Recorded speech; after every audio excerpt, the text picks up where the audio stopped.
आपका बिहार समाचार में। तेजस्वी यादव और मुख्यमंत्री नीतीश कुमार जी ने आज से बिहार वालों को बड़ा तोहफा दे दिया है। बिहार वालों के लिए बड़ी खुशखबरी है। तो वहीं मैट्रिक में जो लोग पास कर लिए हैं उनको सरकार तोहफा दे रही है। साथ ही जो लोग कम नंबर लाए हुए हैं, नंबर बढ़ाना चाहते हैं, तो उनके लिए भी बड़ी खबर है। साथ ही सरकार ने बिहार के गरीबों, मजदूरों, किसानों के लिए भी बड़ी घोषणाएं कर दी। तो आज के बिहार की बड़ी और गर्मागर्म खबरों पर बात करेंगे। इससे पहले आपसे एक छोटी सी अनुरोध है, कृपया वीडियो को एक प्यारा सा लाइक अवश्य कर दीजिएगा। आपका लाइक करना ही हमारी मेहनत का फल होता है। शिक्षक अभ्यर्थियों के अनुसार बिहार के यदि कोई सबसे बड़े झूठे हैं तो वो तेजस्वी यादव है। यदि कोई वादा करके अपने वादों को भूल जाते हैं, नहीं निभाते हैं, तो वो तेजस्वी यादव है। देखिए, तेजस्वी यादव ने वादा किया था कि जैसे ही हम सरकार में आएंगे, पहली कलम से पहली कैबिनेट की बैठक में हम यदि कोई दस्तखत करेंगे तो वो 10 लाख सरकारी नौकरी देने और शिक्षक नियोजन को लेकर करेंगे। तो अब शिक्षक अभ्यर्थी हवन कर रहे हैं। माता सरस्वती से डिप्टी सीएम के लिए कलम मांग रहे हैं, जिससे वे 10 लाख नौकरी देने को लेकर दस्तखत कर सके। शिक्षक अभ्यर्थियों ने बैनर में लिखा है कि तेरा झूठा वादा, झूठा तेरा प्यार, कहां गया तेजस्वी भैया, 10 लाख रोजगार। देखिए, पटना में शिक्षक अभ्यर्थियों ने 7वें चरण की बहाली की मांग को लेकर हवन किया। इस दौरान मुख्यमंत्री नीतीश कुमार जी, डिप्टी सीएम तेजस्वी यादव और शिक्षा मंत्री के लिए भगवान से सद्बुद्धि की मांग की। साथ ही माता सरस्वती से एक कलम की मांग की, जिससे डिप्टी सीएम तेजस्वी यादव 10 लाख लोगों को नौकरी देने की दस्तखत कर सके। और इस दौरान शिक्षक अभ्यर्थियों ने मुख्यमंत्री स्वाहा, शिक्षा मंत्री स्वाहा और डिप्टी सीएम तेजस्वी यादव स्वाहा का भी जाप किया। शिक्षक बहाली की मांग को लेकर पटना के गर्दनीबाग धरना स्थल पर अभ्यर्थियों का भूख हड़ताल जारी है। बिहार के मैट्रिक परीक्षा में जिन्होंने टॉप किया है, उन टॉपरों को बिहार सरकार सम्मानित करेगी। बिहार सरकार कई तरह से पुरस्कार दे रही है। देखिए, जिन्होंने इस बार फर्स्ट टॉप किया है, यानी प्रथम स्थान प्राप्त करने वाले परीक्षार्थियों को सरकार 1 लाख रुपए नगद, 1 लैपटॉप, मेडल, प्रशस्ति पत्र के साथ 1 किंडल ई बुक रीडर देगी। तो वहीं द्वितीय स्थान प्राप्त करने वाले विद्यार्थियों को 75,000 रुपए नगद, 1 लैपटॉप, मेडल और प्रशस्ति पत्र और 1 किंडल ई बुक रीडर दिया जाएगा। तो वहीं तीसरे स्थान प्राप्त करने वाले विद्यार्थियों को 50,000 रुपए नगद, 1 लैपटॉप, मेडल, प्रशस्ति पत्र और किंडल ई बुक रीडर दिया जाएगा। तो वहीं चौथे से लेकर 10वीं स्थान तक प्राप्त करने वाले विद्यार्थियों को सरकार 10,000 रुपए नगद, 1 लैपटॉप और मेडल के साथ प्रशस्ति पत्र भी देगी। और सुनिए, बड़ी खबर है कि बिहार की बेटियों ने यदि फर्स्ट डिवीजन किया है मैट्रिक में, तो उन सभी बिहार की बेटियों को सरकार 10-10 हजार रुपए की सहायता राशि प्रदान करेगी, ताकि वे आगे की पढ़ाई के लिए एडमिशन वगैरह का खर्चा खुद से उठा सके। बिहार वालों को मुख्यमंत्री नीतीश कुमार जी ने बड़ी सौगात दे दी है। देखिए, बिहार के बिजली उपभोक्ताओं पर नहीं बढ़ेगा बिजली बिल का बोझ, सरकार देगी 13,114 करोड़ की सब्सिडी। देखिए, बड़ी खबर है कि ग्रामीण उपभोक्ताओं को मात्र 28% बिजली का भुगतान करना होगा, जबकि राज्य सरकार 72% का भुगतान खुद कर देगी। तो वहीं शहरी घरेलू उपभोक्ताओं को जो 200 यूनिट तक बिजली खपत करेंगे, उनको 56.3% का मात्र भुगतान करना होगा, जबकि राज्य सरकार अपने स्तर से 43.7% खर्च अनुदान के रूप में उपलब्ध करा रही है। बिहार वालों के लिए बड़ी खबर है कि बिहार में लगातार 5वें साल भी वर्ष 2023-24 में बिजली दर में कोई भी वृद्धि नहीं होगी। और मुख्यमंत्री नीतीश कुमार जी ने विधानसभा में इसकी घोषणा कर दिए हैं। मुख्यमंत्री जी ने बताया है कि बिहार सरकार महंगी बिजली खरीदने के बाद भी राज्य के उपभोक्ताओं पर 1 पैसे का भी अतिरिक्त बोझ नहीं पड़ने देगी।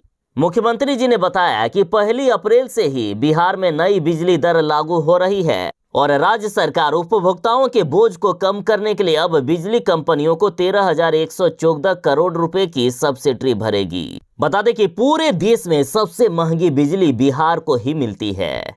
और साथ ही बता दें कि इस बार बिजली दर में 24.01% की बढ़ोतरी जो कर दी गई थी, उसे सब्सिडी देकर बिहार सरकार ने पूरी तरह से खत्म कर दिया है। और इतना ही नहीं, हाई टेंशन उपभोक्ताओं को भी बिजली सब्सिडी का लाभ मिलेगा।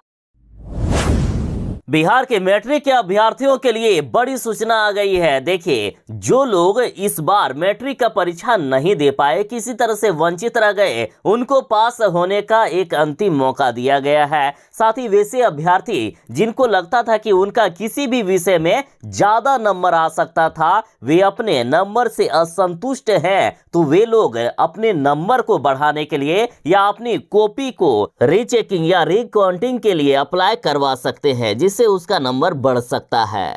देखिए, बिहार विद्यालय परीक्षा समिति के अध्यक्ष आनंद किशोर ने बताया कि मैट्रिक के रिजल्ट से जो भी छात्र असंतुष्ट हैं, वे 3 अप्रैल से लेकर 9 अप्रैल के बीच स्क्रूटनी के लिए अप्लाई कर सकते हैं। वहीं मैट्रिक परीक्षा 2023 से वंचित स्टूडेंट को बिहार विद्यालय परीक्षा समिति ने पास होने का एक और मौका दिया है। विशेष परीक्षा का आयोजन अप्रैल के अंतिम सप्ताह में किया जाएगा। वहीं कंपार्टमेंटल सह विशेष परीक्षा की प्रक्रिया 3 अप्रैल से शुरू होगी, यानी 3 अप्रैल से लेकर 7 अप्रैल तक कंपार्टमेंटल परीक्षा के लिए फॉर्म भरा जाएगा और अप्रैल के अंतिम सप्ताह में कंपार्टमेंटल का एग्जाम होगा। आप स्क्रूटनी के लिए अप्लाई करना चाहते हैं तो biharboardonline.bihar.gov.in पर जाएं, या फिर जो लोग कंपार्टमेंटल का अप्लाई करना चाहते हैं वे लोग secondary.biharonline.com पर जाएं।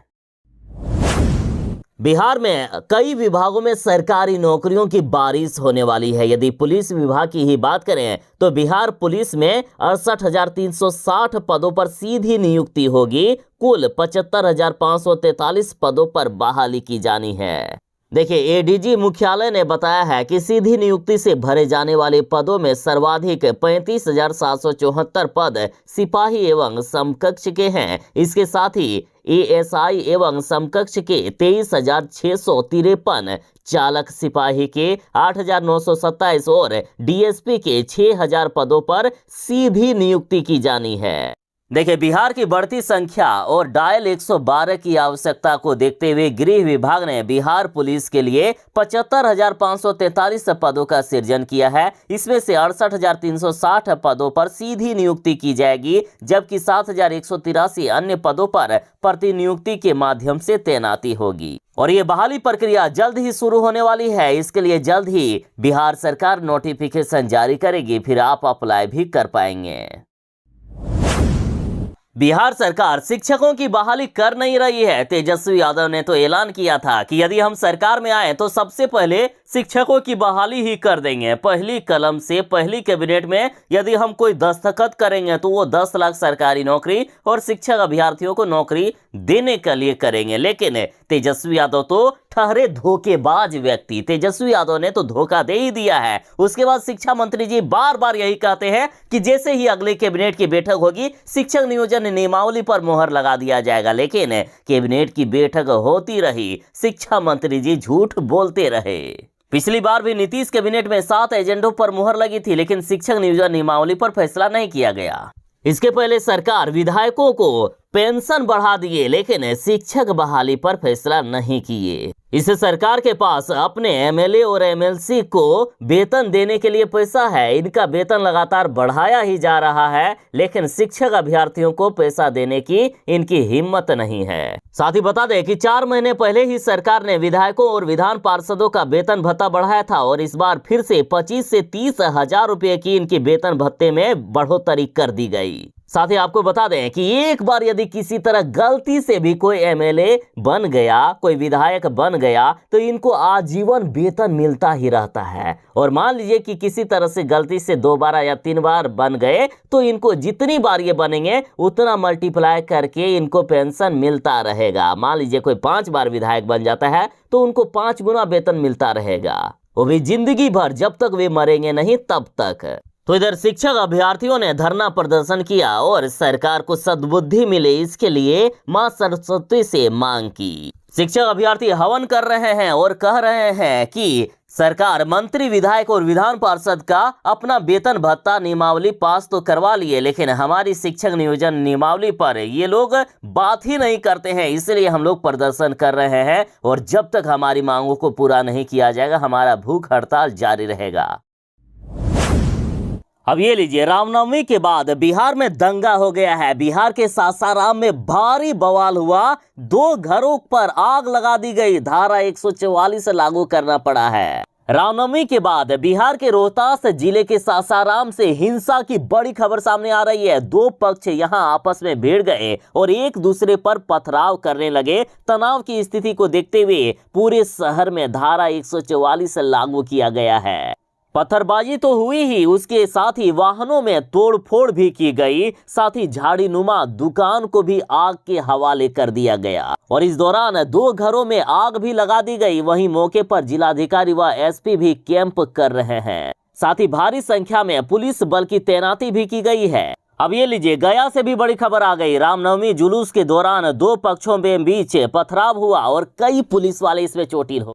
अब सुनिए, गया से खबर है कि रामनवमी जुलूस के दौरान 2 पक्षों के बीच पथराव हुआ, जिसमें से कई पुलिसकर्मी चोटिल हुए। बिहार के कई जिलों से ऐसी खबरें सामने आ रही है। सासाराम के बाद नालंदा में भी हिंसा भड़क गई, गाड़ियों पर आग लगा दी गई है। साथ ही फायरिंग में 5 लोगों के घायल होने की सूचना सामने आई है। नालंदा में भी 2 पक्षों में एक दूसरे के बीच जमकर पथराव किया गया, जिसमें से दर्जनों लोग जख्मी हुए। इस दौरान कई गाड़ियों को भी उपद्रवियों ने फूंक दिया और फायरिंग भी की गई।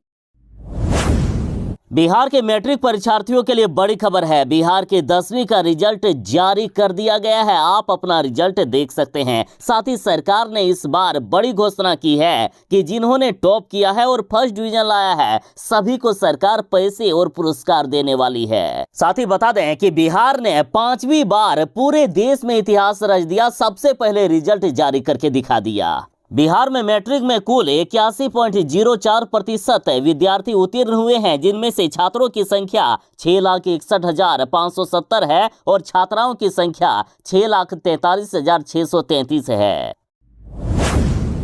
अब तक सरकारी कर्मियों को 60 साल की उम्र में सेवानिवृत्त कर दिया जाता था, यानी इनको हटा दिया जाता था। लेकिन अब केंद्र सरकार ने बड़ी तैयारी कर ली है कि अब 62 साल की आयु तक सरकारी कर्मियों से काम करवाया जाएगा। तो बिहार सरकार ने भी बड़ा ऐलान कर दिया है कि बिहार सरकार अपने सरकारी कर्मियों की सेवानिवृत्ति आयु अब 60 से बढ़ाकर 62 साल करेगी। देखिए, कहा गया कि केंद्र सरकार यदि अपने कर्मियों की सेवानिवृत्ति आयु 60 साल से बढ़ाकर 62 साल करती है तो बिहार सरकार भी इस पर विचार करेगी। केंद्र कर्मियों की तर्ज पर ही राज्य सरकार के कर्मियों की सेवा शर्तें निर्धारित की गई है। बिहार के मैट्रिक के रिजल्ट में आखिर किन्होंने टॉप किया है और सरकार इनके लिए क्या क्या कार्य करेगी, देखिए। तो यदि टॉपर की बात करें तो बिहार का टॉपर ऑनलाइन पढ़ाई कर करके फर्स्ट डिवीजन किया है। यूट्यूब से और अन्य माध्यम से इन्होंने पढ़ाई की है और डिफेंस में जाना चाहता है। ये देश सेवा करेगा बिहार का मैट्रिक टॉपर और ये शेखपुरा का रहने वाला है। इनका नाम रुमान है। मोहम्मद रुमान ने 486 अंक प्राप्त किए हैं। इस तरह से इन्होंने 97.2% प्राप्त किए। इस बार बिहार के बेटियों ने भी साबित कर दिया है कि हम किसी से कम नहीं हैं। देखिए, यदि सेकंड टॉपर की बात करें तो सेकंड टॉपर बिहार की 2 बेटियां ही हुई है। नम्रता, जो कि भोजपुर जिले से आती है, इन्होंने 97.2% लाए। इनका नंबर 486 है। तो वहीं ज्ञानी अनुपमा ने, जो कि औरंगाबाद से आती है, इन्होंने भी सेकंड टॉप किया है। थर्ड टॉपर की बात करें तो इसमें 3 विद्यार्थियों का नाम शामिल है, जिनमें से 2 बिहार की बेटियां ही हैं। देखिए, संजू कुमारी, भावना कुमारी और जयनंदन कुमार पंडित ने थर्ड टॉपर किया है और इनका नंबर 484 है। इन्हें 96.8% अंक प्राप्त हुए। तो वहीं फोर्थ रैंक की बात करें तो फोर्थ रैंक में 6 विद्यार्थियों का नाम शामिल है, जिनमें से 4 तो बिहार की बेटियां हैं। फोर्थ रैंक वालों का नंबर 483 है, जिनमें से नाम है स्नेहा कुमारी, नेहा परवीन, श्वेता कुमारी, अमृता कुमारी, विवेक कुमार और शुभम कुमार। तो वहीं फिफ्थ टॉप की बात करें तो फिफ्थ टॉप में 9 विद्यार्थियों के नाम शामिल हैं। बिहार सरकार टॉप 10 विद्यार्थियों को पुरस्कार दे रही है। बिहार के मुख्यमंत्री नीतीश कुमार जी ने सवाल किया है कि पिछड़ा बिहार को महंगी बिजली और विकसित राज्यों को आखिर सस्ती बिजली क्यों? मुख्यमंत्री नीतीश कुमार जी ने कहा कि केंद्र सरकार बिहार पर नाइंसाफी कर रही है। बिहार एक गरीब राज्य है, बिहार का ख्याल रखना चाहिए, लेकिन केंद्र सरकार लगता है कि बिहार के साथ किसी तरह की दुश्मनी निभा रहे हैं। जो एक गरीब राज्य बिहार है, उसको सबसे ज्यादा पूरे देश में महंगी बिजली मिलती है और बाकी विकसित राज्यों को भी केंद्र सरकार सस्ते दरों पर बिजली मुहैया कराती है। साथ ही विधानसभा में मुख्यमंत्री नीतीश कुमार जी ने बीजेपी के सदस्यों से भी कहा कि आप लोग भी केंद्र सरकार से बिहार को सस्ती बिजली मिले, इसकी मांग कीजिए। राहुल गांधी की बात पर विवाद ना हो, ऐसा हो ही नहीं सकता है। देखिए, कुछ दिन पहले ही राहुल गांधी को मोदी सरनेम को लेकर इन्होंने जो टिप्पणी की थी, उसको लेकर 2 साल की सजा सुनाई गई है। साथ ही अगले 8 सालों तक कहा जा रहा है कि राहुल गांधी कोई भी चुनाव नहीं लड़ सकते। और अब हरिद्वार में भी राहुल गांधी के खिलाफ मानहानि का केस दर्ज कर दिया गया और ये केस राष्ट्रीय स्वयंसेवक संघ के कार्यकर्ता यानी आरएसएस के कार्यकर्ता कमल भदौरिया ने किया है। राहुल गांधी ने कहा कि देश के लिए प्राण न्योछावर करने वाले संघ आरएसएस को राहुल गांधी ने कौरव बताया। राहुल गांधी ने 9 जनवरी 2023 में हरियाणा के कुरुक्षेत्र अंबाला में आरएसएस को 21वीं सदी का कौरव बताया था। साथ ही राहुल गांधी ने बयान दिया था कि आज के कौरव खाकी हाफ पैंट पहनते हैं, हाथों में लाठियां लेते हैं और शाखा लगाते हैं। 2 से 3 सबसे अमीर अरबपति लोग कौरवों के साथ खड़े हैं। राहुल गांधी ने यह भी कहा था कि संघ के लोग हर हर महादेव नहीं कहते, जय श्री राम नहीं कहते, जो राहुल गांधी की मानसिकता का परिचय देता है। तो इन सब मुद्दों पर राहुल गांधी पर मानहानि का केस ठोक दिया गया है। 12 अप्रैल को इसकी सुनवाई होगी।